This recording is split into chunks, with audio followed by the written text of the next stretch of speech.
we have studied the meaning of cost, and what is the meaning of cost? We have already known that. So what is the meaning of cost? So you can use the chat box and you can send the answer. So cost we studied where it tells about the expenses during the production process or after the production process and before the production process. The cost which incurred during the production process, after the production process and before the production process. So in that I said before the production process means purchasing the raw material, that is before the production. During the production means using in the machineries and you are going to produce the goods and services. After the production process means you are using those commodities to transfer from one place to another place.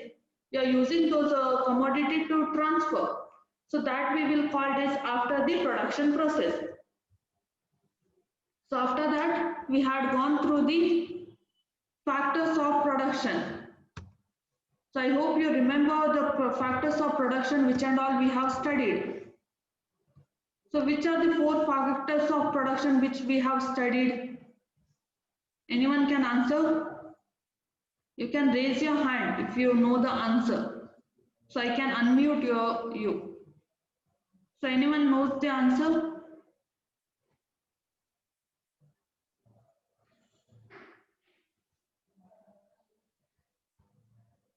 Okay, Pooja, I will unmute. You can tell me the answer.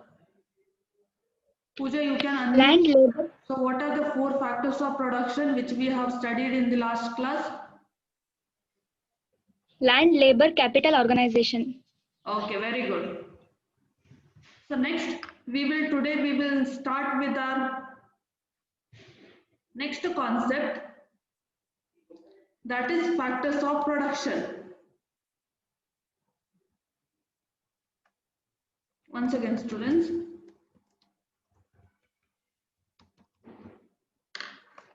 Okay. So factors of production you have studied. After that, we had gone through the meaning of long run cost and short run cost. So what is long run cost and what is short run cost? Whichever the things comes under short run and what is the difference between long run and short run we have studied. So anyone can tell me what is the difference between the short run and what is the difference between the long run?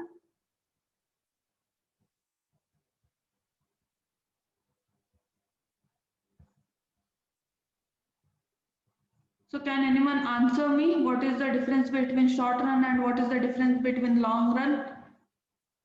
So short run ಮತ್ತೆ long run ನಡುವೆ ಏನು difference ಇದೆ ಅಂತ ಹೇಳಿ ಯಾರಿಗೆ ಕೂಡ ಹೇಳ್ಬೋದಾ?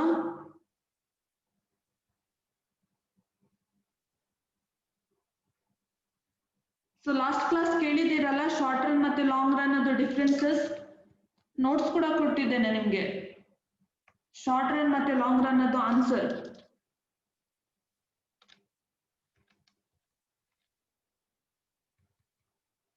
Okay, so ಯಾರಿಗಾದ್ರೂ ಆನ್ಸರ್ ಹೇಳ್ಬೋದಾ ಶಾರ್ಟ್ ರನ್ ಮತ್ತೆ ಲಾಂಗ್ ರನ್ ಅದು ಏನು ಡಿಫರೆನ್ಸ್ ಇದೆ ಅಂತ ಹೇಳಿ?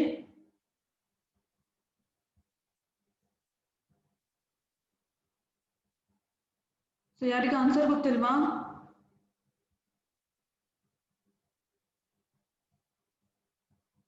Okay, so short run where we have studied where all the factors are fixed factors and there will be variable factors. In short run there are both fixed factors and variable factors, but when it comes to long run all the factors are variable. So ಇನ್ನೊಮ್ಮೆ ನಾನು ಈ question ಕೇಳಿದ್ರೆ ನೀವು answer ಮಾಡಲಿಕ್ಕೆ able ಇರಬೇಕು. So short run ಮತ್ತೆ long run ಗೆ difference ಏನಂತ ಹೇಳಿದ್ರೆ ಶಾರ್ಟ್ ರನ್ ಅಲ್ಲಿ ಏನಾಗುತ್ತೆ, ಯಾವ್ದೆಲ್ಲ ಫ್ಯಾಕ್ಟರ್ಸ್ ಇರುತ್ತೆ. Syed Mushahid don't mark anything on the screen. So short run ಅಲ್ಲಿ ಏನಾಗುತ್ತೆ ಅಂತ ಹೇಳಿದ್ರೆ ಯಾವ್ದೆಲ್ಲ ಫ್ಯಾಕ್ಟರ್ಸ್ ನಾವು ಯೂಸ್ ಮಾಡ್ತೇವೆ ಅದು ವೇರಿಯಬಲ್ ಫ್ಯಾಕ್ಟರ್ ಇರುತ್ತೆ, ಹಾಗೇನೆ ಫಿಕ್ಸ್ಡ್ ಫ್ಯಾಕ್ಟರ್ ಇರುತ್ತೆ. ಸೊ ಶಾರ್ಟ್ ರನ್ ಅಂತ ಹೇಳಿದ್ರೆ ಏನ್ ಹೇಳ್ತೇವೆ ನಾವು, ಒಂದು ಟೈಮ್ ಪೀರಿಯಡ್. ಸೊ ಯಾವುದು 1 ವರ್ಷಕ್ಕಿಂತ ಅಥವಾ ತುಂಬಾ ಕಡಿಮೆ ಟೈಮ್ ಇರುತ್ತೆ ಅದನ್ನ ನಾವು ಶಾರ್ಟ್ ರನ್ ಹೇಳ್ತೇವೆ. ಸೊ ಯಾವ್ದು ಫ್ಯಾಕ್ಟರ್ಸ್ ಅಂತ ಹೇಳಿದ್ರೆ ನಾವು ಯಾವ್ದಾದ್ರು ಒಂದು ಔಟ್ಪುಟ್ ಅನ್ನು ಪ್ರೊಡ್ಯೂಸ್ ಮಾಡ್ತೇವೆ. ಸೊ ಔಟ್ಪುಟ್ ಅನ್ನು ಪ್ರೊಡ್ಯೂಸ್ ಮಾಡುವಾಗ ಬೇರೆ ಬೇರೆ ಇನ್ಪುಟ್ ಅನ್ನು ನಾವು ಯೂಸ್ ಮಾಡ್ತೇವೆ. ಸೊ ಆ ಇನ್ಪುಟ್ ಅನ್ನು ನಾವು ಹೇಗೆ ಡಿವೈಡ್ ಮಾಡ್ತೇವೆ ಅಂತ ಹೇಳಿದ್ರೆ ಹೇಗೆ ಯಾವುದು ಫಿಕ್ಸ್ಡ್ ಇನ್ಪುಟ್ ಮತ್ತೆ ಯಾವುದು ವೇರಿಯೇಬಲ್ ಇನ್ಪುಟ್ ಅಂತ ಹೇಳಿ. ಸೊ ಶಾರ್ಟ್ ರನ್ ಅಲ್ಲಿ ಏನಾಗುತ್ತೆ, ನಾವೀಗ ಒಂದು ಕಮಾಡಿಟಿಯನ್ನು ಪ್ರೊಡ್ಯೂಸ್ ಮಾಡುವಾಗ ಅದಕ್ಕೆ ಬೇರೆ ಬೇರೆ ಫ್ಯಾಕ್ಟರ್ ಇನ್ಫ್ಲುಯೆನ್ಸ್ ಆಗುತ್ತೆ. ಸೊ ಆ ಬೇರೆ ಬೇರೆ ಫ್ಯಾಕ್ಟರ್ ಏನೆಲ್ಲ ಇನ್ಫ್ಲುಯೆನ್ಸ್ ಆಗುತ್ತೆ, ಸೊ ಅದನ್ನು ನಾವು ಟೈಮ್ ಪೀರಿಯಡ್ ನ ಬೇಸಿಸ್ ಅಲ್ಲಿ ಡಿವೈಡ್ ಮಾಡ್ತೇವೆ. ಹೇಗೆ ಡಿವೈಡ್ ಮಾಡ್ತೇವೆ ಅಂತ ಹೇಳಿದ್ರೆ, ಒಂದ್ ವೇಳೆ ಯಾವ ವಸ್ತುಗಳು ಚೇಂಜ್ ಆಗುವುದಿಲ್ಲ, ಸೊ ಅದನ್ನು ನಾವು ಫಿಕ್ಸ್ಡ್ ಫ್ಯಾಕ್ಟರ್ ಅಂತ ಹೇಳ್ತೇವೆ. ಯಾವುದೆಲ್ಲ ಫ್ಯಾಕ್ಟರ್ಸ್ ಚೇಂಜ್ ಆಗುತ್ತಾ ಹೋಗ್ತದೆ ಅದನ್ನು ವೇರಿಯೇಬಲ್ ಫ್ಯಾಕ್ಟರ್ ಅಂತ ಹೇಳಿ ಹೇಳ್ತೇವೆ. ಸೊ ಫಿಕ್ಸ್ಡ್ ಫ್ಯಾಕ್ಟರ್ ಅಂತ ಹೇಳಿದ್ರೆ ಎಕ್ಸಾಂಪಲ್ ಬಿಲ್ಡಿಂಗ್. ಸೊ ಒಂದು ವರ್ಷದಲ್ಲಿ ಬಿಲ್ಡಿಂಗ್ ಚೇಂಜ್ ಆಗ್ಲಿಕ್ಕೆ ಸಾಧ್ಯ ಆಗುತ್ತಾ, ಅಥವಾ ನಿಮ್ಗೆ ಎಷ್ಟು ಪ್ರಾಪರ್ಟಿ ನಿಮ್ಮ ಲ್ಯಾಂಡ್ ಇದೆ ಆ ಏರಿಯಾ ಚೇಂಜ್ ಆಗ್ಲಿಕ್ಕೆ ಸಾಧ್ಯವಿದೆನಾ? ಇಲ್ಲ, ಅದು ಫಿಕ್ಸೇ ಇರುತ್ತೆ. ಸೊ ಹಾಗಾಗಿ ಅದನ್ನು ನಾವು ಏನಂತ ಹೇಳ್ತೇವೆ, ಫಿಕ್ಸ್ಡ್ ವೇರಿಯೇಬಲ್. ಇನ್ನೊಂದು ಫಿಕ್ಸ್ಡ್ ಫ್ಯಾಕ್ಟರ್. ಸೊ ಇನ್ನೊಂದು ವೇರಿಯೇಬಲ್ ಫ್ಯಾಕ್ಟರ್ ಅಂತ ಹೇಳಿದ್ರೆ ಯಾವುದು ಚೇಂಜ್ ಆಗುತ್ತಾ ಇರುತ್ತೆ. So example the number of labours, the number of output you are producing, ಅದು ಚೇಂಜ್ ಆಗುತ್ತಾ ಹೋಗುತ್ತೆ. ಸೊ ಇವತ್ತು ಎಷ್ಟು ಜನ ಕೆಲಸಕ್ಕಿದ್ದಾರೆ, ನಾಳೆ ಅಷ್ಟೇ ಜನ ಕೆಲಸಕ್ಕೆ ಬರ್ತಾರೆ ಅಂತ ಹೇಳಿ ಏನು ಕನ್ಫರ್ಮ್ ಇರುವುದಿಲ್ಲ. ಒಂದ್ ವೇಳೆ ಹೆಲ್ತ್ ಇಶ್ಯೂ ಆದ್ರೆ ಅಥವಾ ಬೇರೆ ಯಾವ್ದಾದ್ರು ಪ್ರಾಬ್ಲಮ್ ಆದ್ರೆ ಅವರು ಹಾಲಿಡೇ ಅನ್ನು ತಗೊಳ್ಬಹುದು. ಸೊ ಹಾಗಾದ್ರೆ ಏನಾಯ್ತು, ವೇರಿಯೇಬಲ್ ಫ್ಯಾಕ್ಟರ್ ಆಯ್ತು. ಲಾಂಗ್ ರನ್ನಿಗೆ ಹೋಗುವಾಗ ಏನಾಗುತ್ತೆ ಅಂತ ಹೇಳಿದ್ರೆ ಯಾವ್ದೆಲ್ಲ ಫ್ಯಾಕ್ಟರ್ ಇದೆ ಎಲ್ಲ ವೇರಿಯೇಬಲ್ ಫ್ಯಾಕ್ಟರ್ ಆಗುತ್ತೆ.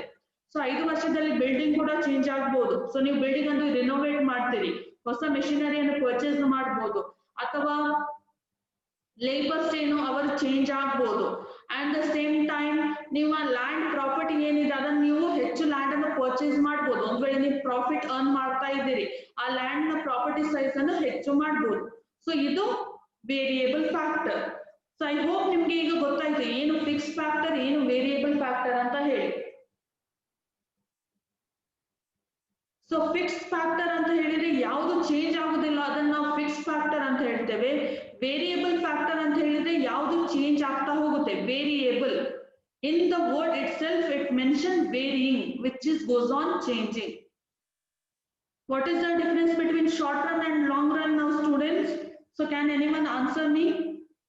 ಯಾರಿಗಾದ್ರೂ ಆನ್ಸರ್ ಮಾಡ್ಬೋದಾ ಈಗ ಡಿಫರೆನ್ಸ್ ಅನ್ನು, ಶಾರ್ಟ್ ರನ್ ಮತ್ತೆ ಲಾಂಗ್ ರನ್ ನಡುವಿನ ಡಿಫರೆನ್ಸಸ್ ಅನ್ನು? You can use the chat box and you can send me the message even. So Dikshita, okay.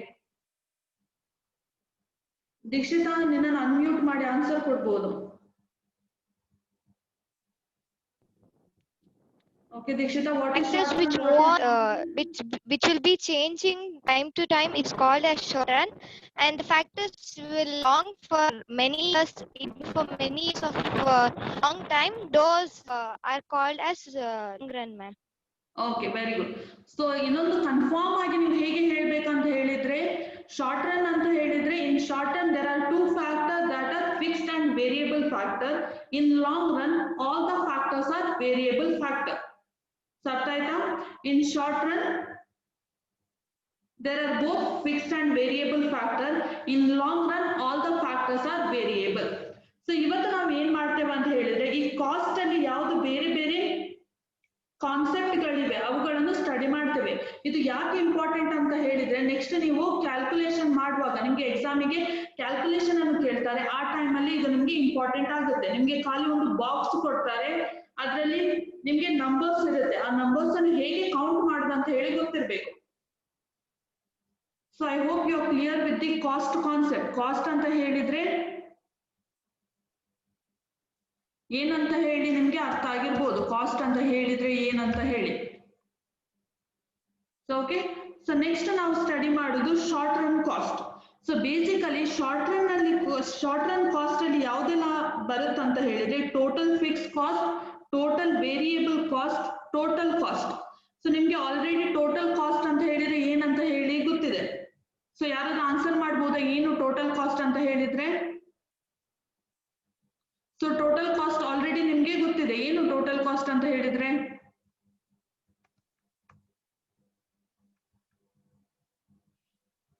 So what is total cost students?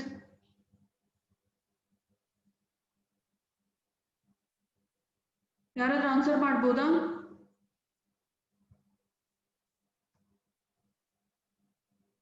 Okay, so total cost ಅಂತ ಹೇಳಿದ್ರೆ ಒಂದು ಇಂಡಸ್ಟ್ರಿಯಲ್ಲಿ ಯಾವುದು ಒಟ್ಟು ಖರ್ಚು ಇರುತ್ತೆ ಅದನ್ನು ನಾವು ಕನ್ನಡದಲ್ಲಿ ಒಟ್ಟು ಖರ್ಚು ಅಂತ ಹೇಳ್ತೇವೆ. The total cost which change with the total cost is which one?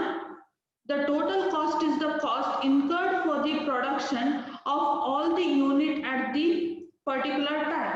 ಒಂದು ಪರ್ಟಿಕ್ಯುಲರ್ ಟೈಮ್ ಅಲ್ಲಿ ನೀವು ಔಟ್ಪುಟ್ ಅನ್ನು ಪ್ರೊಡ್ಯೂಸ್ ಮಾಡುವಾಗ ಎಷ್ಟು ಖರ್ಚಾಗುತ್ತೆ ಅದನ್ನ ನಾವು ಟೋಟಲ್ ಕಾಸ್ಟ್ ಅಂತ ಹೇಳ್ತೇವೆ. ನಿಮ್ದೊಂದು ಇಂಡಸ್ಟ್ರಿ ಇದ್ರೆ ನೀವು ಇಂಡಸ್ಟ್ರಿಯಲ್ಲಿ ಒಂದು ಮಂತಿಗೆ ಒಂದು 100 ವಸ್ತುಗಳನ್ನು ಉತ್ಪಾದನೆ ಮಾಡಿದ್ರಿ. So 100 commodity you have produced. So ಆ 100 ಕಮಾಡಿಟಿಯನ್ನು ಪ್ರೊಡ್ಯೂಸ್ ಮಾಡುವಾಗ, ಸೊ ನಿಮ್ಮ ಒಂದು ಇಂಡಸ್ಟ್ರಿಯಲ್ಲಿ ನೀವು 100 ಕಮಾಡಿಟಿಯನ್ನು ಪ್ರೊಡ್ಯೂಸ್ ಮಾಡಿದ್ರಿ.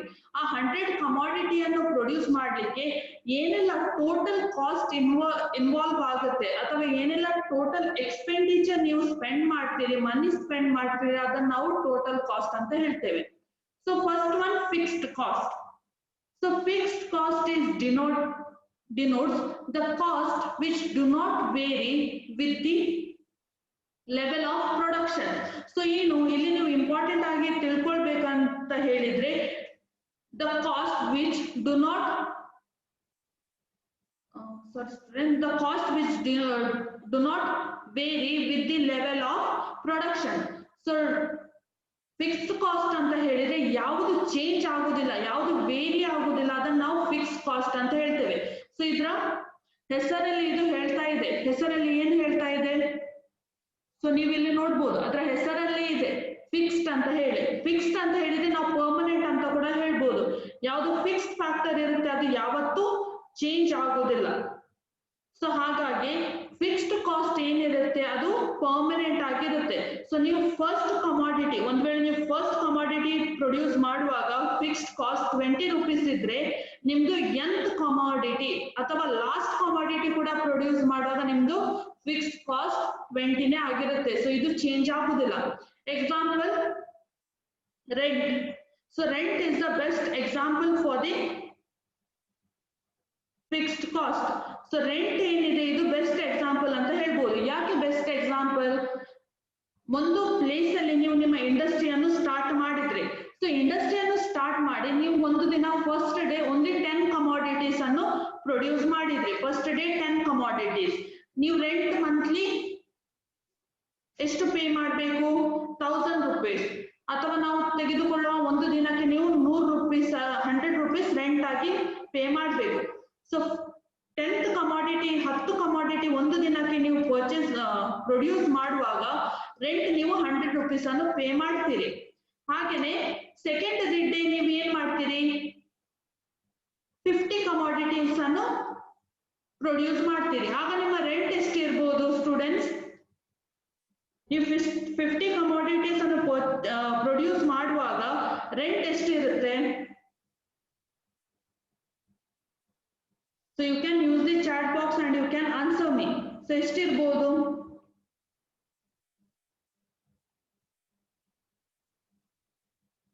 ಫಸ್ಟ್ ಕಮಾಡಿಟಿಯನ್ನು ಪ್ರೊಡ್ಯೂಸ್ ಮಾಡುವಾಗ, okay, so Pramod, Rekha, Rolin, your answers are correct. So ನೀವು ಫಸ್ಟ್ ಕಮಾಡಿಟಿಯನ್ನು ಪ್ರೊಡ್ಯೂಸ್ ಮಾಡುವಾಗ 100 ರೂಪೀಸ್ ಅನ್ನು ರೆಂಟ್ ಆಗಿ ಪೇ ಮಾಡಿದ್ರೆ ಸೆಕೆಂಡ್ ಡೇ 50 ಕಮಾಡಿಟಿಯನ್ನು ಪ್ರೊಡ್ಯೂಸ್ ಮಾಡುವಾಗ ಕೂಡ ನಿಮ್ಮ ರೆಂಟ್ ಏನಿರುತ್ತೆ ಅದು same. It will be 100 rupees it self. 100 rupees ಇರುತ್ತೆ, ಏನು ಚೇಂಜಸ್ ಆಗುದಿಲ್ಲ. ಸೊ ಇದು ಹೇಗಂತ ಹೇಳಿದ್ರೆ ನೀವು ಒಂದು ಮನೆ ಕಟ್ಟಿ ನಿಮ್ಮ ಮನೆಯನ್ನು ಬಾಡಿಗೆಗೆ ಕೊಟ್ರೆ ಆ ಮನೆಯಲ್ಲಿ ನೀವು ಒಂದು ತಿಂಗಳಿಗೋಸ್ಕರ ಆ ಮನೆಯನ್ನು ತೆಗೆದುಕೊಂಡ್ರಿ. ಸೊ ಒಂದು ತಿಂಗಳಲ್ಲಿ ನೀವು ಎಷ್ಟು ದಿನ ಬೇಕಾದ್ರೂ ಆ ಮನೆಯಲ್ಲಿ ಬೇಕಾದ್ರೆ 24 hours ಕೂಡ ಆ ಮನೆಯಲ್ಲಿ ಇದ್ರೂ ನೀವು ಎಷ್ಟು ರೆಂಟ್ ಒಂದು ಮಂತಿಗೆ ಹೇಳಿದ್ದಾರೆ ಅಷ್ಟು ರೆಂಟ್ ಅನ್ನು ನೀವು ಕಂಪಲ್ಸರಿ ಆಗಿ ಪೇ ಮಾಡ್ಲೇಬೇಕು. ಅದರಲ್ಲಿ ಯಾವುದೇ ರಿಸ್ಟ್ರಿಕ್ಷನ್ ಇಲ್ಲ. ಸೊ ಯಾವುದೇ ನಿಮ್ಗೆ ಕನ್ಸೆಷನ್ ಕೊಡುವುದಿಲ್ಲ. ನಾನು 2 ದಿನ ಮನೆಯಲ್ಲಿ ಇರಲಿಲ್ಲ ಅಂತ ಹೇಳಿದ್ರೆ ನಿಮ್ಗೆ ರೆಂಟ್ ಅನ್ನು ಕಡಿಮೆ ಮಾಡುವುದಿಲ್ಲ. ಸೊ ಹಾಗಾಗಿ ನೆನಪಿಟ್ಕೊಳ್ಳಿ, ನಿಮ್ಗೆ ಕ್ವಶನ್ ಅಲ್ಲಿ ಏನು ಕೊಡ್ತಾರೆ ಅಂತ ಹೇಳಿದ್ರೆ total fix cost or the fix cost is equal to 50 ಅಂತ ಕೊಟ್ರೆ ನೀವು ಏನ್ ಮಾಡ್ಬೇಕಂತ ಹೇಳಿದ್ರೆ ಥ್ರೂ ಔಟ್ ಆ ಟೇಬಲ್ ಎಲ್ಲೆಲ್ಲ ಫಿಕ್ಸ್ ಕಾಸ್ಟ್ ಇದೆ, ಟೋಟಲ್ ಫಿಕ್ಸ್ ಕಾಸ್ಟ್ ಇದೆ, ಅದನ್ನು ಅಷ್ಟೇ ಹಾಕ್ತಾ ಹೋಗ್ಬೇಕು. ಸೊ ಎಕ್ಸಾಂಪಲ್ 100 ರೂಪೀಸ್ ನಿಮ್ಮ ಫಿಕ್ಸ್ ಕಾಸ್ಟ್ ಇದ್ರೆ ಥ್ರೂ ಔಟ್ ಟೇಬಲ್ ನೀವು ಲಾಸ್ಟ್ 100 ಕಮಾಡಿಟಿಯನ್ನು ಪ್ರೊಡ್ಯೂಸ್ ಮಾಡಿದ್ರು. ಇಲ್ಲಿ ಒಂದು 30ನೇ ದಿನ ನೀವು 100 ಕಮಾಡಿಟಿಯನ್ನು ಪ್ರೊಡ್ಯೂಸ್ ಮಾಡಿದ್ರು ನಿಮ್ಮ 100 rupees ಇರುತ್ತೆ. So I hope you are clear with the concept of fixed cost.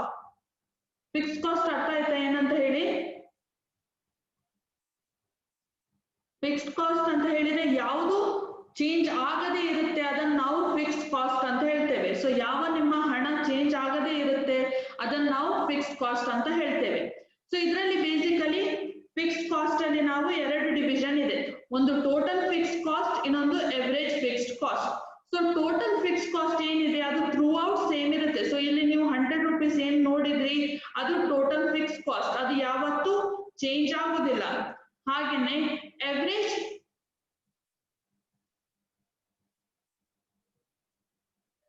don't mark on the screen student, it is difficult for you only to understand, so kindly remove those you are marking. So average fixed cost ಏನಿರುತ್ತೆ ಅದರಲ್ಲಿ ಏನಾಗುತ್ತೆ ಅಂತ ಹೇಳಿದ್ರೆ average fixed cost ಅಂತ ಹೇಳಿದ್ರೆ cost per unit of the output, ಅದನ್ನ ನಾವು average fixed cost ಅಂತ ಹೇಳ್ತೇವೆ. ಸೊ average fixed cost ಅಂತ ಹೇಳಿದ್ರೆ ಯಾವುದು ಕಾಸ್ಟ್ ಚೇಂಜ್ ಆಗುತ್ತಾ ಇರುತ್ತೆ, ಸೊ ಯಾವುದು ಕಾಸ್ಟ್ ಚೇಂಜ್ ಆಗುತ್ತಾ ಇರುತ್ತೆ ಅದನ್ನ ನಾವು ಫಿಕ್ಸ್ಡ್ ಕಾಸ್ಟ್ ಅಂತ ಹೇಳೋದಿಲ್ಲ, ಅದನ್ನ ನಾವು ವೇರಿಯೇಬಲ್ ಕಾಸ್ಟ್ ಅಂತ ಹೇಳ್ತೇವೆ. ಸೊ ಯಾವ ಕಾಸ್ಟ್ ಫಿಕ್ಸ್ಡ್ ಆಗಿರುತ್ತೆ ಅದನ್ನ ನಾವು ಫಿಕ್ಸ್ಡ್ ಕಾಸ್ಟ್ ಅಂತ ಹೇಳಿ ಆಯ್ತು. ಸೊ ನಮ್ಗೆ ಈಗ ಟೋಟಲ್ ಫಿಕ್ಸ್ಡ್ ಕಾಸ್ಟ್ ಅಂತ ಹೇಳಿದ್ರೆ ಏನಂತ ಹೇಳಿ ಅರ್ಥ ಆಯ್ತು. ಸೊ ನೆಕ್ಸ್ಟ್ ಇರುವಂತದ್ದು average fixed cost. So average fixed cost ಅಂತ ಹೇಳಿದ್ರೆ the cost per output, the cost per output ಅನ್ನು ನಾವು ಎವರೇಜ್ ಫಿಕ್ಸ್ಡ್ ಕಾಸ್ಟ್ ಅಂತ ಹೇಳ್ತೇವೆ. ಸೊ ಹೇಗೆ ಎವರೇಜ್ ಫಿಕ್ಸ್ಡ್ ಕಾಸ್ಟ್ ಅನ್ನು ಅಕೌಂಟ್ ಮಾಡೋದು? Average fixed cost is equal to total fixed cost divided by output. So ಯಾರದು ಅಲೆಕ್ಸ್ ಅಂತ ಹೆಸರಿದೆ ಅವರನ್ನು ನಾನು ಗೂಗಲ್ ಕ್ಲಾಸ್ ರೂಮ್ ಇಂದ ರಿಮೂವ್ ಮಾಡ್ತಾ ಇದ್ದಾನೆ, because you again and again marking on the screen.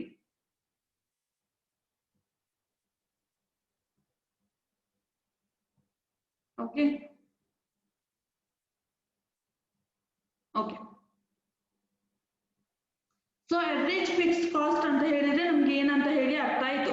So total fixed cost ಅಂತ ಹೇಳಿದ್ರೆ ನೀವು ಯಾವುದು ಒಟ್ಟು ವಸ್ತುಗಳನ್ನು ಉತ್ಪಾದನೆ ಮಾಡಿದಿರಿ, ಸೊ ನಿಮ್ಮ 30th ಐಟಮ್ಸಿಗೂ ಏನು ಕಾಸ್ಟ್ ಇನ್ವಾಲ್ವ್ ಆಗುತ್ತೆ ಅದನ್ನ ನಾವು ಟೋಟಲ್ ಫಿಕ್ಸ್ಡ್ ಕಾಸ್ಟ್ ಅಂತ ಹೇಳ್ತೇವೆ. ಸೊ ಅವರೇಜ್ ಫಿಕ್ಸ್ಡ್ ಕಾಸ್ಟ್ ಅಂತ ಹೇಳಿದ್ರೆ ಪ್ರತಿಯೊಂದು ವಸ್ತುವಿನ ಮೇಲೆ ಬೀಳುವಂತ ಫಿಕ್ಸ್ಡ್ ಕಾಸ್ಟ್. ಎಕ್ಸಾಂಪಲ್, ಈಗ ನೀವು 10 ಕಮಾಡಿಟೀಸ್ ಅನ್ನು ಪ್ರೊಡ್ಯೂಸ್ ಮಾಡಿದ್ರೆ ಆ 10 ಕಮಾಡಿಟಿಯಲ್ಲಿ ಒಂದೊಂದು ಕಮಾಡಿಟಿಗೆ ಎಷ್ಟು ಕಾಸ್ಟ್ ಬೀಳುತ್ತೆ ಅಂತ ಹೇಳಿ. ಸೊ ಇದನ್ನ ನಾವು ಹೇಗೆ ಕೌಂಟ್ ಮಾಡಬಹುದು? Total fixed cost divided by Q or total fixed cost divided by output. ಇಲ್ಲಿ ನಮ್ಮ ಟೋಟಲ್ ಫಿಕ್ಸ್ಡ್ ಕಾಸ್ಟ್ ಎಷ್ಟು? ಫಸ್ಟ್ ಅದು 100 rupees. ಎಷ್ಟು ಕಮಾಡಿಟಿಯನ್ನು ನಾವು ಪ್ರೊಡ್ಯೂಸ್ ಮಾಡಿದ್ದೇವೆ? 10. ಹಾಗಾದ್ರೆ ನಮ್ದು ಪರ್ ಔಟ್ಪುಟ್ ಕಾಸ್ಟ್ ಅಥವಾ ಎವರೇಜ್ ಫಿಕ್ಸ್ಡ್ ಕಾಸ್ಟ್ ಎಷ್ಟು ಆಗ್ತದೆ? 100 divided by 10. It is going to be 10. So I hope you are clear. Total fixed cost ಏನಿದೆ ಅದರದ್ದು ಯಾವತ್ತು ಅಮೌಂಟ್ ಅಥವಾ ನಂಬರ್ ಏನಿದೆ, ಕಾಸ್ಟ್ ಏನಿದೆ ಅದು ಚೇಂಜ್ ಆಗುದಿಲ್ಲ. ಸೊ ಚೇಂಜ್ ಆಗುದು ಯಾವ್ದ್ರದ್ದು? ಎವರೇಜ್ ಫಿಕ್ಸ್ಡ್ ಕಾಸ್ಟ್ ಅದು ಮಾತ್ರ. ಸೊ ಇಲ್ಲಿ ಎವರೇಜ್ ಫಿಕ್ಸ್ಡ್ ಕಾಸ್ಟ್ ಏನಿದೆ ಅದರದ್ದು ಕಾಸ್ಟ್ ಮಾತ್ರ ಚೇಂಜ್ ಆಗುದು. ಸೊ ಅದನ್ನ ನಾವು ಹೇಗೆ ಕ್ಯಾಲ್ಕುಲೇಟ್ ಮಾಡ್ತೇವೆ? Average fixed cost is equal to total fixed cost divided by output. Total fixed cost ಅಂತ ಹೇಳಿದ್ರೆ ಎಷ್ಟು ಆ ದಿನದ್ದು ಖರ್ಚು, ಎಷ್ಟು ಆ ದಿನದ ಒಟ್ಟು ಖರ್ಚು ಡಿವೈಡೆಡ್ ಬೈ ಔಟ್ಪುಟ್, ಎಷ್ಟು ವಸ್ತುಗಳನ್ನು ನಾವು ಉತ್ಪಾದನೆ ಮಾಡಿದ್ದೇವೆ. ಸೊ ಅದನ್ನು ನಾವು ಕಾಸ್ಟ್ ಅವರೇಜ್ ಫಿಕ್ಸ್ಡ್ ಕಾಸ್ಟ್ ಅಂತ ಹೇಳ್ತೇವೆ. ಸೊ ಅವರೇಜ್ ಫಿಕ್ಸ್ಡ್ ಕಾಸ್ಟ್ ಅನ್ನು ನಾವು ಕೌಂಟ್ ಮಾಡ್ಬೇಕಾಗಿತ್ತು ಅಂತ ಹೇಳಿದ್ರೆ total fixed cost divided by output. So ಇಲ್ಲಿ ಫಾರ್ಮುಲಾ ಇದೆ, total fixed cost divided by output. So fixed cost ಅಂತ ಹೇಳಿದ್ರೆ ಏನು? ಟೋಟಲ್ ಫಿಕ್ಸ್ಡ್ ಕಾಸ್ಟ್ ಅಂತ ಹೇಳಿದ್ರೆ ಏನು? ಅವರೇಜ್ ಫಿಕ್ಸ್ಡ್ ಕಾಸ್ಟ್ ಅಂತ ಹೇಳಿದ್ರೆ ಏನಂತ ಹೇಳಿ ಎಲ್ರಿಗೂ ಅರ್ಥ ಆಯ್ತಾ? ಯಾರಿಗಾದ್ರೂ ಡೌಟ್ ಇದೆ ಈ ಕಾನ್ಸೆಪ್ಟ್ ಅಲ್ಲಿ? ಯಾರಿಗಾದ್ರೂ ಡೌಟ್ ಇದೆ ನಾ ಕಾನ್ಸೆಪ್ಟ್ ಅಲ್ಲಿ?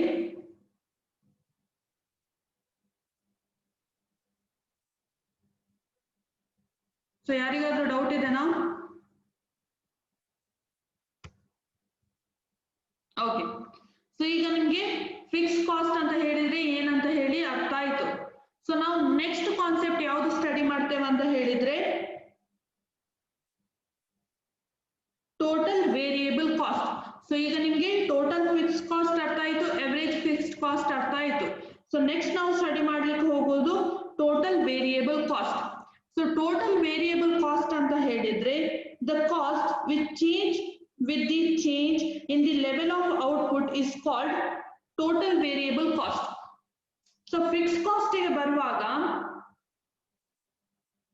ಸೊ ಫಿಕ್ಸ್ಡ್ ಕಾಸ್ಟ್ ಅನ್ನು ನಾವು ಎಂತ ಹೇಳ್ತೇವೆ, ಯಾವುದು ಚೇಂಜ್ ಆಗುದಿಲ್ಲ ಅದನ್ನು ನಾವು ಫಿಕ್ಸ್ಡ್ ಕಾಸ್ಟ್ ಅಂತ ಹೇಳ್ತೇವೆ. ಸೊ ಯಾವುದು ಚೇಂಜ್ ಆಗುತ್ತೆ ಸೊ ಅದನ್ನು ನಾವು ವೇರಿಯೇಬಲ್ ಕಾಸ್ಟ್ ಅಂತ ಹೇಳ್ತೇವೆ. So 1 second students.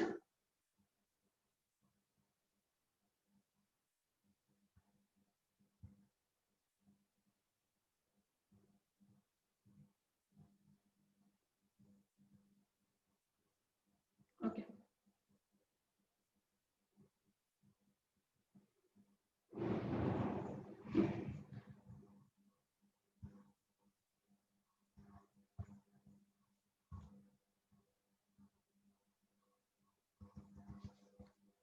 So next ನಾವು ಸ್ಟಡಿ ಮಾಡ್ಲಿಕ್ಕೆ ಹೋಗೋದು variable cost. So variable cost ಅಂತ ಹೇಳುವಾಗ ಟೋಟಲ್ ಕಾಸ್ಟ್ ಅಲ್ಲಿ ಬೇಸಿಕಲಿ 2 ಅಂಶಗಳು ಬರ್ತವೆ. ಅದು ಯಾವುದಂತ ಹೇಳಿದ್ರೆ ಒಂದು ಫಿಕ್ಸ್ಡ್ ಕಾಸ್ಟ್, ಇನ್ನೊಂದು variable cost. So total cost ಅಲ್ಲಿ ಬೇಸಿಕಲಿ 2 ವಿಷಯಗಳು ಬರ್ತದೆ, ಒಂದು total fixed cost plus total variable cost. So fixed cost ಅಂತ ಹೇಳಿದ್ರೆ ಯಾವುದು ಚೇಂಜ್ ಆಗುದಿಲ್ಲ, ಯಾವುದು ಫಿಕ್ಸ್ ಅದನ್ನು ಫಿಕ್ಸ್ ಕಾಸ್ಟ್ ಅಂತ ಹೇಳ್ಬೋದು. ಸೊ ಇದನ್ನು ನಾವು ಟೋಟಲ್ ಫಿಕ್ಸ್ ಕಾಸ್ಟ್ ಅಂತ ಹೇಳ್ತೇವೆ, ಯಾವುದು ಚೇಂಜ್ ಆಗುದಿಲ್ಲ. So next total variable cost ಅಥವಾ variable cost. So variable cost ಅಂತ ಹೇಳಿದ್ರೆ ಯಾವುದು ಚೇಂಜ್ ಆಗುತ್ತಾ ಇರುತ್ತೆ, ಸೊ ಅದನ್ನು ನಾವು ವೇರಿಯೇಬಲ್ ಕಾಸ್ಟ್ ಅಂತ ಹೇಳ್ತೇವೆ. Variable cost is the rest of total cost, the part that varies as you produce more or less. It depends on output. So ಇದು ಯಾವುದರ ಮೇಲೆ ಡಿಪೆಂಡ್, ನಿಮ್ಮ ಔಟ್ಪುಟ್ ಮೇಲೆ ಡಿಪೆಂಡ್. ಸೊ ಇಲ್ಲಿ ನೋಡಬಹುದು the cost is that rest of the total cost. Total cost ಇಂದ ನೀವು so ಇಲ್ಲಿ ಏನ್ ಹೇಳ್ತಾ ಇದ್ದಾರೆ ಅಂತ ಹೇಳಿದ್ರೆ ನಿಮ್ಮ ಟೋಟಲ್ ಕಾಸ್ಟ್ ಇಂದ ನೀವು ಟೋಟಲ್ ಫಿಕ್ಸ್ ಕಾಸ್ಟ್ ಅನ್ನು ಮೈನಸ್ ಮಾಡಿದ್ರೆ ಏನು ಉಳಿತದೆ ಅದನ್ನು ಟೋಟಲ್ ವೇರಿಯೇಬಲ್ ಕಾಸ್ಟ್ ಅಂತ ಹೇಳ್ತಾರೆ. ಸೊ ಟೋಟಲ್ ಫಿಕ್ಸ್ ಕಾಸ್ಟ್ ಅನ್ನು ನೀವು ಟೋಟಲ್ ಕಾಸ್ಟ್ ಇಂದ ಮೈನಸ್ ಮಾಡಬೇಕು, ಆಗ ಏನು ಅಮೌಂಟ್ ಉಳಿದಿರ್ತದೆ ಅದನ್ನು ನಾವು ಟೋಟಲ್ ವೇರಿಯೇಬಲ್ ಕಾಸ್ಟ್ ಅಂತ ಹೇಳ್ತೇವೆ. ಸೊ ಟೋಟಲ್ ವೇರಿಯೇಬಲ್ ಕಾಸ್ಟ್ ಯಾವ್ದ್ರದ್ದು ಪಾರ್ಟ್, ಇದು ಟೋಟಲ್ ಕಾಸ್ಟಿನ ಒಂದು ಪಾರ್ಟ್. ಸೊ ಏನಾಗುತ್ತೆ, ಇದು vary as you produce more or less. So ಇದೇನಾಗ್ತದೆ, ಇದು ಚೇಂಜ್ ಆಗುತ್ತಾ ಹೋಗ್ತದೆ. ಸೊ ನೀವು ವಸ್ತುಗಳ ಉತ್ಪಾದನೆ ಮಾಡ್ತಾ ಹೋದಂತೆ ಇದು ಚೇಂಜ್ ಆಗುತ್ತಾ ಹೋಗ್ತದೆ. It depends on output. ಇದು ಔಟ್ಪುಟ್ ನ ಮೇಲೆ ಕಂಪ್ಲೀಟ್ ಆಗಿ ಡಿಪೆಂಡ್ ಆಗಿರುತ್ತೆ. So it is depend upon your output. So example, increase of a labor, increase of output with labor. So increase of output with labor ಅಂತ ಹೇಳಿದ್ರೆ ನೀವು first commodity first day 10 commodity ಅನ್ನು produce ಮಾಡುವಾಗ ಖಾಲಿ 2 labours ಅನ್ನು use ಮಾಡಿದ್ರಿ. So ಆಗ ನಿಮ್ಮ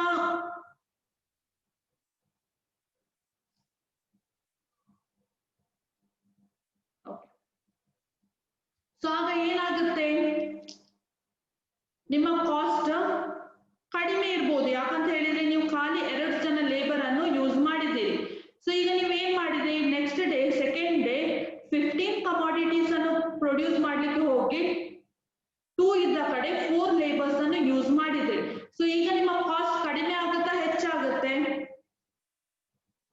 ಸೊ ಏನಾಗುತ್ತೆ ಸ್ಟೂಡೆಂಟ್ಸ್, ಸೊ ನೀವು ಚಾಟ್ ಬಾಕ್ಸ್ ಅನ್ನು ಯೂಸ್ ಮಾಡಿ ರಿಪ್ಲೈ ಮಾಡ್ಬೋದು. ಸೊ ಕಾಸ್ಟ್ ಕಡಿಮೆ ಆಗುತ್ತಾ ಹೆಚ್ಚಾಗುತ್ತೆ?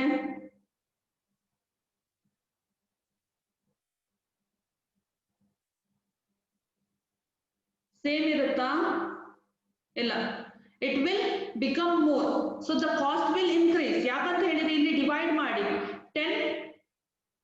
10 ಡಿವೈಡೆಡ್ ಬೈ 2 ಅಂತ ಹೇಳಿದ್ರೆ 5 ಅಷ್ಟೇ ನಿಮ್ಮ ಕಾಸ್ಟ್ ಆಗಿರ್ಬೋದು ಒಬ್ಬ ವ್ಯಕ್ತಿ. ಅದು ಇಲ್ಲಿ ನೀವು 15 ಡಿವೈಡೆಡ್ ಬೈ 4 ಮಾಡುವಾಗ ಎಷ್ಟು ಬರುತ್ತೆ? ಸೊ ಸ್ಟೂಡೆಂಟ್ 15 ಡಿವೈಡೆಡ್ ಬೈ 4 ಈಗ ನಿಮ್ಮ ಕಾಸ್ಟ್ ಎಷ್ಟಾಗುತ್ತೆ? 3.75 ಅಂತ ಹೇಳಿದ್ರೆ ಇದಕ್ಕೆ ಕಂಪೇರ್ ಮಾಡಿದ್ರೆ ಇದೇನಾಯ್ತು, ಇದು ಹೆಚ್ಚಾಯ್ತು. ಸೊ ಮೊದಲು 5 ಇದ್ದದಕ್ಕಿಂತ ಇದು ನಂಬರ್ ಹೆಚ್ಚು, ನಮ್ಗೆ ಇದು ನಂಬರ್ ಕಡಿಮೆ ಕಾಣ್ತಾ ಉಂಟು. 3.75 ನಂಬರ್ ನಮ್ಗೆ ಕಡಿಮೆ ಸಿಕ್ಕಿದ್ರು ಕಾಸ್ಟ್ ಏನಾಗುತ್ತೆ, ಅದು ಹೆಚ್ಚಾಗಿರುತ್ತೆ. ಯಾಕಂತ ಹೇಳಿದ್ರೆ ಇಲ್ಲಿ ನಾವು ಏನ್ ಮಾಡಿರ್ತೇವೆ, ಖಾಲಿ 10 ವಸ್ತುಗಳನ್ನು ಪ್ರೊಡ್ಯೂಸ್ ಮಾಡ್ಲಿಕ್ಕೆ 2 ಜನರನ್ನು ಮಾತ್ರ ನಾವು ಯೂಸ್ ಮಾಡ್ತಾ ಇರ್ತೇವೆ. ಸೊ ಯಾರೆಲ್ಲ ಸ್ಕ್ರೀನ್ ಅಲ್ಲಿ ಮಾರ್ಕ್ ಮಾಡ್ತಾ ಇದ್ದಾರೆ ಅದನ್ನ ಪರ್ಮನೆಂಟ್ ಆಗಿ ಕ್ಲಾಸ್ ಇಂದ ಹೊರಗಾಗ್ತೇನೆ. ಯಾಕಂತ ಹೇಳಿ ನಿಮ್ಮಿಂದ ಉಳಿದವರಿಗೆ ಕೂಡ ಡಿಸ್ಟರ್ಬೆನ್ಸ್ ಆಗ್ತಾ ಉಂಟು. ಸೊ ಯಾರೆಲ್ಲ ಮಾರ್ಕ್ ಮಾಡಿದ್ರೆ ರಿಮೂವ್ ಮಾಡಿ. ಸೊ ಮಿಲ್ಲರ್ ಯಾರು, remove whatever you marked on the screen.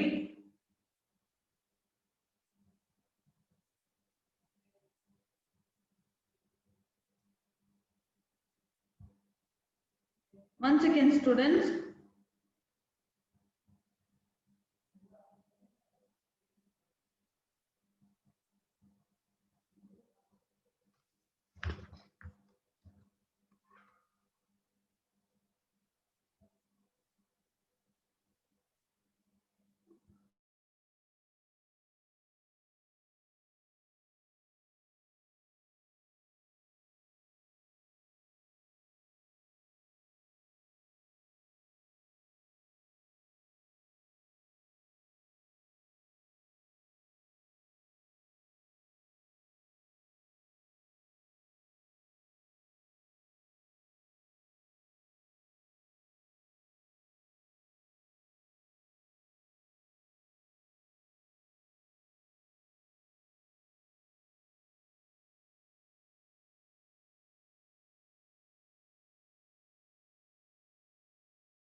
okay, sorry student for the disturbance.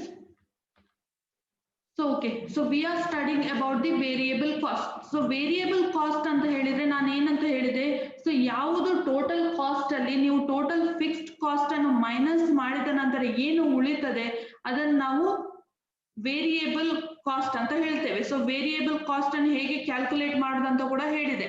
So ಹೇಗೆ ಕ್ಯಾಲ್ಕುಲೇಟ್ ಮಾಡೋದು, ನಾವು ಟೋಟಲ್ ವೇರಿಯೇಬಲ್ ಕಾಸ್ಟ್ ಇಂದ ಟೋಟಲ್ ಕಾಸ್ಟ್ ಏನಿರುತ್ತೆ, ಸೊ ಅದರಿಂದ ನಾವು ಒಂದ್ ವೇಳೆ ಟೋಟಲ್ ಫಿಕ್ಸ್ಡ್ ಕಾಸ್ಟ್ ಅನ್ನು ಮೈನಸ್ ಮಾಡಿದ್ರೆ, so from total cost if we are minus total fixed cost we will get total variable cost. So total variable cost ನಮಗೆ ಹೇಗೆ ಸಿಗುತ್ತೆ, total fixed cost ಇಂದ total cost ಅನ್ನು ಮೈನಸ್ ಮಾಡುವಾಗ. So variable cost ಅಂತ ಹೇಳಿದ್ರೆ ಯಾವ ಕಾಸ್ಟ್ ಚೇಂಜ್ ಆಗುತ್ತಾ ಇರುತ್ತೆ. ಸೊ ಇಲ್ಲಿ increase of output with labor. So ಯಾವಾಗ ಔಟ್ಪುಟ್ ಜೊತೆ ಲೇಬರ್ ನಂಬರ್ ಕೂಡ ಇನ್ಕ್ರೀಸ್ ಆಗುತ್ತಾ ಹೋಗುತ್ತೆ, ಸೊ ಅದು ಕೂಡ ನಮ್ಗೆ ಇಫೆಕ್ಟ್ ಆಗುತ್ತೆ. ಸೊ ಈಗ ನಾವು ಒಂದು ಕಮಾಡಿಟಿಯನ್ನು ಒಬ್ರನ್ನೇ ಯೂಸ್ ಮಾಡಿ ನಾವು ವಸ್ತುಗಳನ್ನು ಪ್ರೊಡ್ಯೂಸ್ ಮಾಡಿದ್ರೆ ಆ ಕಾಸ್ಟ್ ಬೇರೆ, ಅದೇ ಒಂದು ಕಮಾಡಿಟಿಯನ್ನು ನಾವು ಇಬ್ರು ಜನರನ್ನು ಯೂಸ್ ಮಾಡಿ ಪ್ರೊಡ್ಯೂಸ್ ಮಾಡಿದ್ರೆ ಆಗ ಏನಾಗುತ್ತೆ, ಕಾಸ್ಟ್ ಚೇಂಜ್ ಆಗುತ್ತೆ. So labour and output. So ಏನಾಗುತ್ತೆ, ಒಂದೇ ಕಮಾಡಿಟಿಯನ್ನು ನಾವು 2 ಜನ ಯೂಸ್ ಮಾಡಿ ಅದೇ ಕಮಾಡಿಟಿಯನ್ನು ನಾವು ಪ್ರೊಡ್ಯೂಸ್ ಮಾಡಿದ್ರೆ ಕಾಸ್ಟ್ ಏನಾಗುತ್ತೆ, ಇಲ್ಲಿ ಇನ್ಕ್ರೀಸ್ ಆಗುತ್ತೆ. ಇಲ್ಲಿ ಕಾಸ್ಟ್ ಕಡಿಮೆ ಇರುತ್ತೆ. ಯಾಕಂತ ಹೇಳಿದ್ರೆ ಒಬ್ಬ ವ್ಯಕ್ತಿಗೆ ನಾವು 100 ರೂಪಾಯಿ ಕೂಲಿ ಮಾತ್ರ ಕೊಡ್ಬೇಕು. ಇಲ್ಲಿ 2 ಜನರಿಗೆ 100 + 100 ಅಂತ ಹೇಳಿದ್ರೆ ಎಷ್ಟಾಯ್ತು, 200 ಆಯ್ತು. ವಸ್ತುವಿನ ಬೆಲೆ ಎಷ್ಟಾಗುತ್ತೆ, 200 rupees ಆಗುತ್ತೆ. ಸೊ ಆದ್ರೆ ಇಲ್ಲಿ ಏನಾಗುತ್ತೆ, ಒಬ್ಬ ವ್ಯಕ್ತಿಗೆ ನಾವು 100 rupees ದಿನ ಕೂಲಿ ಕೊಡ್ಬೇಕು ಅಷ್ಟೇ. ಸೊ ಹಾಗಾಗಿ ಆ ಕಮೋಡಿಟಿಯ ಪ್ರೈಸ್ ಏನಾಗುತ್ತೆ, 100 rupees ಅಷ್ಟೇ ಇರುತ್ತೆ. ಸೊ ಏನಾಗುತ್ತೆ, ಲೇಬರ್ ಅಮೌಂಟ್ ಚೇಂಜ್ ಆದ ಹಾಗೆ, ಸೊ ಅಥವಾ ಬೇರೆ ಯಾವ್ದಾದ್ರು ಫ್ಯಾಕ್ಟರ್, ಅದು ವೇರಿಯಬಲ್ ಫ್ಯಾಕ್ಟರ್ ಅದು ಏನಾಗುತ್ತೆ, ಕಾಸ್ಟ್ ಚೇಂಜ್ ಆದ ಹಾಗೆ ಟೋಟಲ್ ವೇರಿಯಬಲ್ ಕಾಸ್ಟ್ ಕೂಡ ಚೇಂಜ್ ಆಗುತ್ತಾ ಹೋಗುತ್ತೆ. ಸೊ ಏನು total variable cost, basically total variable cost ಅಂತ ಹೇಳಿದ್ರೆ ಏನಂತ ಹೇಳಿ. So total variable cost is all cost associated with the variable input. So variable input ಜೊತೆ ಯಾವ್ದೆಲ್ಲ ಕಾಸ್ಟ್ ಇನ್ವಾಲ್ವ್ ಆಗುತ್ತೆ, ಸೊ ಅದನ್ನ ನಾವು ಟೋಟಲ್ ವೇರಿಯಬಲ್ ಕಾಸ್ಟ್ ಅಂತ ಹೇಳ್ತೇವೆ. ಸೊ ಎವರೇಜ್, ಅದರಲ್ಲಿ ಇನ್ನೊಂದು ಕಾನ್ಸೆಪ್ಟ್ ಬರುತ್ತೆ. ಸೊ ನೀವು ಟೋಟಲ್ ಕಾಸ್ಟ್ ಅಲ್ಲಿ ಸೊ ಫಿಕ್ಸ್ಡ್ ಕಾಸ್ಟ್ ಅಲ್ಲಿ ನೀವು ಟೋಟಲ್ ಫಿಕ್ಸ್ಡ್ ಕಾಸ್ಟ್ ಅಲ್ಲಿ 2 ವಿಷಯಗಳು ಕಲಿತ್ರಿ. ಒಂದು ಟೋಟಲ್ ಫಿಕ್ಸ್ಡ್ ಕಾಸ್ಟ್, ಇನ್ನೊಂದು ಎವರೇಜ್ ಫಿಕ್ಸ್ಡ್ ಕಾಸ್ಟ್. ಹಾಗೇನೆ ಯಾವಾಗ ವೇರಿಯಬಲ್ ಕಾಸ್ಟ್ ಬರುತ್ತೆ, ಸೊ ಅದರಲ್ಲಿ ಟೋಟಲ್ ವೇರಿಯಬಲ್ ಕಾಸ್ಟ್ ಮತ್ತೊಂದು ಎವರೇಜ್ ವೇರಿಯಬಲ್ ಕಾಸ್ಟ್. ಸೊ ಏನ್ average variable cost, cost per unit. So variable cost per unit, ಇದನ್ನು ನಾವು ಎವರೇಜ್ ವೇರಿಯಬಲ್ ಕಾಸ್ಟ್ ಅಂತ ಹೇಳ್ತೇವೆ. ಸೊ ಎವರೇಜ್ ವೇರಿಯಬಲ್ ಕಾಸ್ಟ್ ಅಂತ ಹೇಳಿದ್ರೆ ಪ್ರತಿಯೊಂದು ಕಮಾಡಿಟಿಗೆ ಏನು ವೇರಿಯಬಲ್ ಕಾಸ್ಟ್ ಇನ್ಕರ್ಡ್ ಆಗುತ್ತೆ, ಸೊ ಅದನ್ನ ನಾವು ಎವರೇಜ್ ವೇರಿಯಬಲ್ ಕಾಸ್ಟ್ ಅಂತ ಹೇಳ್ತೇವೆ. ಸೊ ಎಕ್ಸಾಂಪಲ್ ಇಲ್ಲಿ ನೀವು ನೋಡಿದ್ರೆ, ಒಂದು ಲೇಬರ್ ಇಂದ ಎಷ್ಟು ಹಣ ಇದಕ್ಕೆ ಇಫೆಕ್ಟ್ ಆಯ್ತು, ಇಲ್ಲಿ 2 ಲೇಬರ್ ಇಂದ ಇದಕ್ಕೆ ಎಷ್ಟು ಹಣ ಇಫೆಕ್ಟ್ ಆಯ್ತು. ಸೊ ಇದು ಪ್ರತಿಯೊಂದು ಕಮಾಡಿಟಿಗೆ ನೀವು ಸ್ಟಡಿ ಮಾಡಿದ್ರೆ ಅದನ್ನ ನಾವು ಎವರೇಜ್ ವೇರಿಯಬಲ್ ಕಾಸ್ಟ್ ಅಂತ ಹೇಳ್ತೇವೆ. ಸೊ ಹೇಗೆ ಎವರೇಜ್ ವೇರಿಯಬಲ್ ಕಾಸ್ಟ್ ಅನ್ನು ಕ್ಯಾಲ್ಕುಲೇಟ್ ಮಾಡೋದು, total variable cost divided by Q. So okay student, ಇವತ್ತು ನಾವು ಖಾಲಿ 2 ಕಾನ್ಸೆಪ್ಟ್ ಅನ್ನು ಕಲಿತ್ವಿ. ಒಂದು ಟೋಟಲ್ ವೇರಿಯಬಲ್ ಕಾಸ್ಟ್, ಇನ್ನೊಂದು ಎವರೇಜ್ ವೇರಿಯಬಲ್ ಕಾಸ್ಟ್. ಇಲ್ಲಿಗೆ ನಾವು ಕ್ಲಾಸ್ ಅನ್ನು ಸ್ಟಾಪ್ ಮಾಡ್ತೆ. Sorry for the disturbance. So next class ಅಲ್ಲಿ ನಿಮ್ಗೆ ಯಾವುದೇ ಇಂಥ ಪ್ರಾಬ್ಲಮ್ಸ್ ಗಳು ಬರುವುದಿಲ್ಲ. ಸೊ ಯಾರನ್ನೆಲ್ಲ ನಾವು ರಿಮೂವ್ ಮಾಡಿದ್ದೇನೆ, ಸೊ ಅವರಿಗೆ ಕ್ಲಾಸ್ ಕೇಳಕ್ಕೆ ಇನ್ನೊಮ್ಮೆ ನಾನು ಚಾನ್ಸ್ ಕೊಡುವುದಿಲ್ಲ. ಇದೇ ರೀತಿ ನೀವು ಸ್ಕ್ರೀನ್ ಅಲ್ಲಿ ಸ್ಕ್ರಬಲ್ ಮಾಡ್ತಾ ಇದ್ರೆ. ಸೊ ಡೌಟ್ ಏನಾದ್ರೂ ಇದ್ರೆ ನೀವು ನೆಕ್ಸ್ಟ್ ಕ್ಲಾಸ್ ಅದು ಸ್ಟಾರ್ಟಿಂಗ್ ಏನಿದೆ ಆಗ ನಾವು ಡೌಟ್ ಕ್ಲಿಯರಿಂಗ್ ಮಾಡ್ತೇವೆ. ಸೊ ವೇರಿಯಬಲ್ ಕಾಸ್ಟ್ ಅಂತ ಹೇಳಿದ್ರೆ ಡೌಟ್ ಕೇಳಿದ್ರು. ಸೊ ವೇರಿಯಬಲ್ ಕಾಸ್ಟ್ ಅಂತ ಹೇಳಿದ್ರೆ ಯಾವ ಕಾಸ್ಟ್ ಚೇಂಜ್ ಆಗುತ್ತಾ ಹೋಗುತ್ತೆ, ಸೊ ಅದನ್ನ ನಾವು ವೇರಿಯಬಲ್ ಕಾಸ್ಟ್ ಅಂತ ಹೇಳ್ತೇವೆ. ಸೊ ಫಿಕ್ಸ್ ಕಾಸ್ಟ್ ಅಂತ ಹೇಳಿದ್ರೆ ಯಾವ ಕಾಸ್ಟ್ ಪರ್ಮನೆಂಟ್ ಆಗಿರುತ್ತೆ. ಸೊ ಇವತ್ತಿನ ಕ್ಲಾಸ್ ಎಲ್ಲರಿಗೂ ಆಡಿಯೋ ಕೇಳ್ತಾ ಇತ್ತಾ? ಸೊ ಏನಾದ್ರು ಪ್ರಾಬ್ಲಮ್ ಆಯ್ತಾ ಆಡಿಯೋದಲ್ಲಿ? ಸ್ಕ್ರೀನಿಂಗ್ ಅಲ್ಲಿ ಪ್ರಾಬ್ಲಮ್ ಬಿಟ್ಟು ಆಡಿಯೋದಲ್ಲಿ ಯಾರಿಗಾದ್ರೂ ಪ್ರಾಬ್ಲಮ್ ಆಯ್ತಾ? ಇಲ್ಲ, ಅರ್ಥ ಆಯ್ತಲ್ಲ ಇವತ್ತು ಮಾಡಿದ 2 ಕಾನ್ಸೆಪ್ಟ್?